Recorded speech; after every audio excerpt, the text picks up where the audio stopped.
Hello students, welcome to V N science. इस video में हम पढ़ेंगे साइंस 2 स्टैंडर्ड 10 का चैप्टर 4 एनवायरमेंटल मैनेजमेंट की exercise solution. Question number 1, reorganize the following food chain. Describe the ecosystem to which it belongs. Grasshopper, snake, paddy field, eagle, frog. Answer, सबसे पहले हम food chain को correct order में लगाते हैं। Paddy field, grasshopper, frog, snake, eagle. ये food chain paddy field ecosystem से belong करती है, जो कि एक मैनमेड इकोसिस्टम है। साउथ इंडिया के कई स्टेट्स में पैडी यानी चावल का लार्ज स्केल पे कल्टीवेशन होता है। इन फील्ड्स में ग्रास हॉपर्स फ्रीक्वेंटली अटैक करते हैं। फ्रॉग्स, जो कि मिट्टी में रहते हैं, वो ग्रास हॉपर्स को खाते हैं। अनफ्रॉग्स को स्नेक्स खाते हैं। और फाइनली ईगल स्नेक्स को खाते हैं। इस तरह पूरा फूड चेन बैलेंस रहता है और एक हेल्दी इकोसिस्टम बनता है। Question number 2, explain the statement we have got this earth planet on lease from our future generations and not as an ancestral property from our ancestors. Answer, दोस्तों, ये line एक बहुत ही गहरा मैसेज देती है। इसका मतलब ये है कि हम इंसान नेचर से सब कुछ ले तो रहे हैं, लेकिन समझना ये जरूरी है कि ये जमीन या प्रकृति हमारी मिल्कियत नहीं है। हमारा जीवन इकोसिस्टम पे कंप्लीटली डिपेंडेंट है। जो भी नेचुरल रिसोर्सेज जैसे पानी, पेड़ पौधे, हवा, मिट्टी, ये सब ह्यूम टैब मिले जब हमारे पूर्वजों ने इन्हें संभल के रखा। लेकिन आज इंसान अपने स्वार्थ में प्रकृति का बिना सोचे समझे उपयोग कर रहा है, जैसे deforestation, pollution, excessive water usage. अगर ऐसा चलता रहा तो आने वाली पीढ़ियां पोल्यूशन, ड्राउट, ग्लोबल वार्मिंग और क्लाइमेट चेंज जैसी समस्याओं से जूझती रहेंगी। इसलिए ह्यूम ये समझना चाहिए कि प्रकृति हमारे फ्यूचर जनरेशन से ली गई एक जिम्मेदारी है, एक लीज पा मिली चीज है, और ह्यूम उससे सेफ और हेल्दी कंडीशन में उन तक पहुंचना है। यही असली एनवायरमेंटल रिस्पॉन्सिबिलिटी है। Question 3, a right short note on environmental conservation. Answer, environmental conservation का मतलब है प्रकृति की रक्षा और सुरक्षा। हर देश, चाहे वो डेवलप्ड हो या डेवलपिंग, सबने ये जिम्मेदारी स्वीकार की है कि एनवायरनमेंट को बचाना जरूरी है। ये तभी पॉसिबल है जब हर एक नागरिक इसमें हिस्सा ले और ये एक जनांदोलन, पब्लिक मूवमेंट बन जाए। इसके लिए बचपन से ही बच्चों में एनवायरनमेंट के प्रति प्रेम, संवेदना और जानकारी पैदा करनी चाहिए। आज इंसान अपनी सुविधा के लिए प्रकृति का अत्यधिक उपयोग कर रहा है, जो कई समस्याओं का कारण बन रहा है। एनवायरनमेंट कंजर्वेशन एक सामाजिक जिम्मेदारी है। सरकार ने कुछ कानून बनाए हैं, जैसे कि pollution control acts, forest act, पर उन्हें स्ट्रिक्टली लागू करना जरूरी है। जो भी एनवायरनमेंट को नुकसान पहुंचता है, उससे सख्ता से सजा मिलनी चाहिए। Question 3, B Chipko movement of Bishnoi. Answer, 1970s में इंडिया में फॉरेस्ट कटिंग के खिलाफ एक आंदोलन शुरू हुआ जिसे चिपको मूवमेंट कहा गया। चिपको का मतलब होता है गले लगना या एम्ब्रेस। गांव के लोग पेड़ों से चिपक जाते थे ताकि काटने से बचाया जा सके। बिश्नोई समुदाय, राजस्थान, ने प्रकृति के रक्षण में बहुत बड़ा योगदान दिया। इस मूवमेंट की शुरुआत लगभग 260 साल पहले हुई थी, जब अमृता देवी और उनके साथियों ने पेड़ बचाने के लिए अपनी जान दे दी। उन्होंने महाराजा के हुक्म के खिलाफ प्रोटेस्ट किया था, जिसमें पेड़ काटने का आदेश दिया गया था।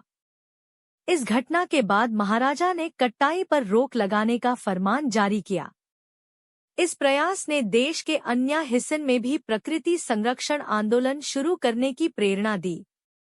सी, बायोडायवर्सिटी। आंसर, बायोडायवर्सिटी मतलब प्रकृति में जीव जंतु, पौधे और जीन की विविधता। इसमें 3 प्रकार की विविधता होती है। जेनेटिक डाइवर्सिटी, एक स्पीशीज के अंदर जीन का फर्क, जैसे हर इंसान अलग होता है। स्पीशीज डाइवर्सिटी, प्रकृति में कई प्रकार के प्राणी, पौधे और माइक्रो ऑर्गेनिजम्स होते हैं। इकोसिस्टम डाइवर्सिटी, अलग अलग जगहों के प्राकृतिक और मैनमेड पर्यावरण जिसमें अलग प्राणी, पौधे और माइक्रोब रहते हैं। D. Sacred groves. Answer, sacred groves वो जंगल होते हैं जो भगवान के नाम पर सुरक्षित रखे जाते हैं और पवित्र माने जाते हैं। ये समाज द्वारा संरक्षित होते हैं, सरकारी वन विभाग द्वारा नहीं। भगवान के नाम पा होने की वजह से इन्हें खास सुरक्षा मिलती है। ये घने जंगल वेस्टर्न घाट्स के साथ पूरे देश में मिलते हैं। भारत में 13,000 से ज्यादा सेक्रेड ग्रोव्स है, जिसे लोकल भाषा में देवराय कहा जाता है। लोग भगवान के लिए पेड़ नहीं काटते, इसलिए ये सुरक्षित रहते हैं। E. Disaster and its management. Answer, disaster मतलब ऐसे खतरनाक घटनाएं जो अचानक होती है और एनवायरनमेंट और इंसानों को नुकसान पहुंचती है। ये बड़े जख्म करने वाले हादसे होते हैं जो जीवन और संपत्ति का बड़ा नुकसान करते हैं। डिजास्टर मैनेजमेंट का मतलब है डिजास्टर को रोकना, उनके लिए तैयारी करना या उनसे निपटने की क्षमता बढ़ाना। डिजास्टर्स कभी प्लान नहीं होते, पर उनके नुकसान को प्लान करके कम किया जा सकता है। इसमें साइंटिफिक स्टडी करके प्रिवेंटिव स्टेप्स लेना, रिहैबिलिटेशन और रिकंस्ट्रक्शन का प्लान बनाना शामिल है। अवेयरनेस बढ़कर लोगों को डिजास्टर के लिए हमेशा तैयार रखना भी डिजास्टर मैनेजमेंट का हिस्सा है। Question number 4. How will you justify that overcoming the pollution is a powerful way of environmental management? Answer. Natural environment में air, water, land और living organisms होते हैं जो एक दूसरे से कनेक्टेड है। पोल्यूशन से ये बैलेंस डिस्टर्ब होता है, जिसे लिविंग बीइंग्स को नुकसान होता है। पोल्यूशन इकोसिस्टम का सबसे बड़ा थ्रेट है और अगर कंट्रोल ना किया तो इकोसिस्टम खत्म भी हो सकता है। एनवायरमेंटल मैनेजमेंट का मतलब है प्रकृति को कंसर्व और प्रोटेक्ट करना। पोल्यूशन कंट्रोल करके ही हम एनवायरनमेंट को सेफ रख सकते हैं। कम पोल्यूशन से नेचुरल साइकिल सही चलती है और बायोडाइवर्सिटी सेफ रहती है। Question number 5. Which projects will you run in relation to environmental conservation? How? पेड़ लगाना और उनकी देखभाल जरूरी है ताकि लोग पेड़ों की इम्पोर्टेंस समझे और ज्यादा पेड़ लगाए, जिससे पेड़ कटने की प्रॉब्लम कम हो। पानी बचाने पर भी फोकस करना चाहिए। लोगों को पानी की अहमियत समझानी है और पानी बचाने के तरीके सिखाने चाहिए। जंगल और वाइल्ड लाइफ की सुरक्षा के लिए लॉग सैंक्चुरीज और नेशनल पार्क्स का विजिट कर सकते हैं, जहां जानवरों के बारे में जानकारी मिले और उनकी रक्षा हो सके। प्लास्टिक के नुकसान समझाकर लोगों में प्लास्टिक कम इस्तेमाल करने की जागरूकता बढ़नी चाहिए ताकि एनवायरनमेंट सेफ रहे।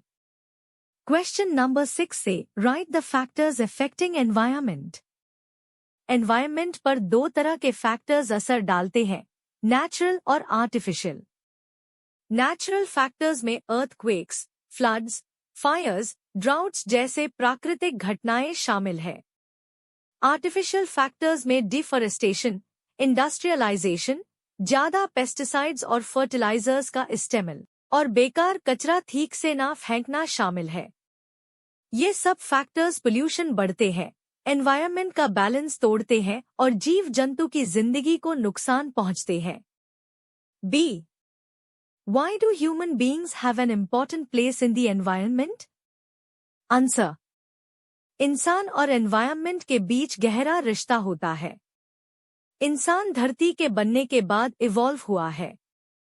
अपनी इंटेलिजेंस, मेमोरी और इमेजिनेशन जैसे क्वालिटीज की वजह से इंसान ने दूसरे जानवरों पर अपनी सुपीरियॉरिटी दिखाई है। इंसान ने प्रकृति पर अपनी पकड़ बनाई और नेचुरल रिसोर्सेज का ज्यादा से ज्यादा उसे किया, जिससे प्रॉब्लम्स बढ़ने लगी। इसलिए इंसान एनवायरनमेंट बैलेंस बनाए रखने में बहुत जरूरी है। अगर एनवायरनमेंट का बैलेंस बिगड़ता है तो उसी इंसान के जिम्मेदारी है कि वो उससे सुधारे और प्रकृति की क्वालिटी को बेहतर बनाए। C. Write the types and examples of biodiversity. Answer. Biodiversity मतलब प्रकृति में जीव जंतु और पौधों की बहुत सारी वैरायटी होना। ये 3 तरह की होती है।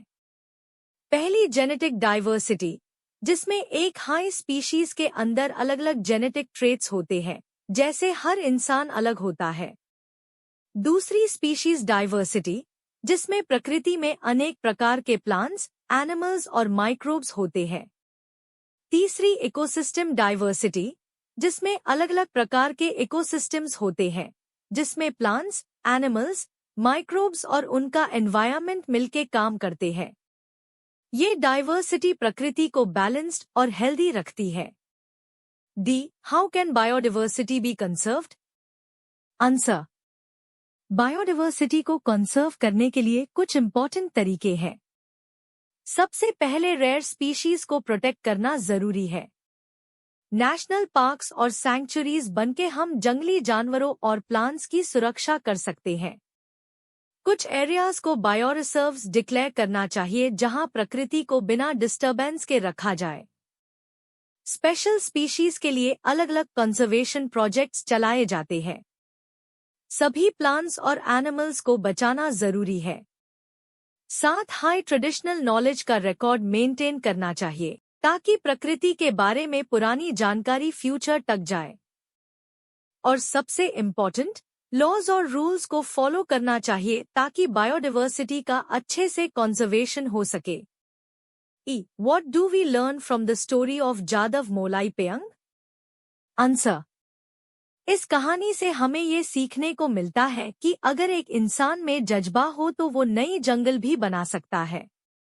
हमें अपने एनवायरनमेंट को प्रोटेक्ट, प्रिजर्व और कॉन्सर्व करना चाहिए।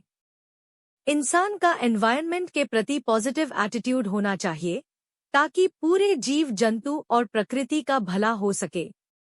F, right the names of biodiversity hotspots. Answer, दुनिया में 34 ऐसे सेंसिटिव बायोडाइवर्सिटी स्पॉट्स हैं जिन्हें बायोडाइवर्सिटी हॉटस्पॉट्स कहते हैं। पहले ये अर्थ के 15.7% एरिया में थे, लेकिन अब 86% स्पॉट्स डिस्ट्रॉय हो चुके हैं। वेस्टर्न घाट्स जो गुजरात, महाराष्ट्र, गोवा, तमिलनाडु और केरला में है, वहाँ के कुछ एनिमल्स एंडेंजर्ड हो गए हैं माइनिंग और नेचुरल गैस के लिए सर्च की वजह से। एशियाटिक लायन और वाइल्ड बिसन के हैबिटेट्स थ्रेट में है।